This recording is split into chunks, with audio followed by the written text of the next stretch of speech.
Morgens um 5 war hier Dienst am Zeitungskunden.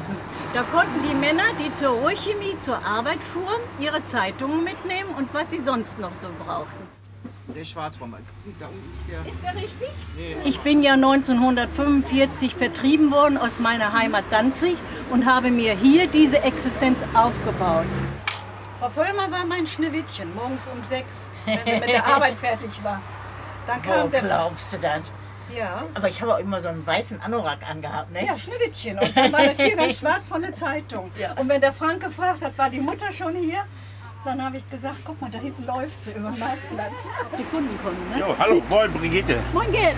Weißt du, wie immer, Ah, klar. NRZ, Malerfrühstück, Bitte schön. 2 Brötchen, Bitte schön.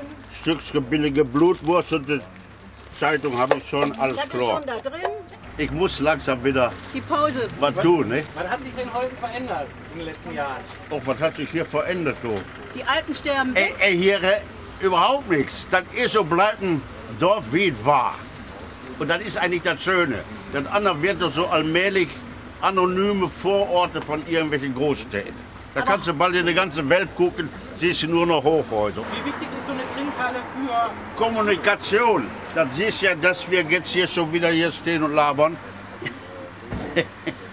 Das ist hier, Brigitte ist hier eigentlich der Lokalteil von der Zeitung. Ich habe gerne... Was ich hier heute Morgen von der Brigitte höre, das steht ja morgen, wenn ich Glück habe, in der Zeitung. Ja, die ist immer eine Nasenlänge voraus. Hier wirst du alles gewahr. Wenn du mich fragst, ob ich in Holten oder im Ruhrgebiet lebe, dann würde ich sagen, Holten ist ein Hemd und das Ruhrgebiet eine Jacke. So kann man ja formulieren. Kann man beides anziehen. Ja, aber zuerst kriegst du ein Hemd. Ja. Und deswegen ist Holten näher. So ist es. Hier waren immer 16 Stunden. Von morgens 5 bis abends 9. Ja, und wir machen noch eine Stunde länger jetzt, ne? Von Ja, morgens 5 bis Wenn abends ich 10. am Montag vom Chor komme, sehe ich das Licht hier noch. Ja, Ja, bis da 10 denke ich, guck macht mal, die Trinkhalle hat noch auf. Und das wird oft einer sagen, der vorbeifährt, oh, die haben noch auf, da gehen wir mal hin, wir brauchen ja noch was. Und das ist wichtig. Ne, hier spielt sich ja das Leben ab.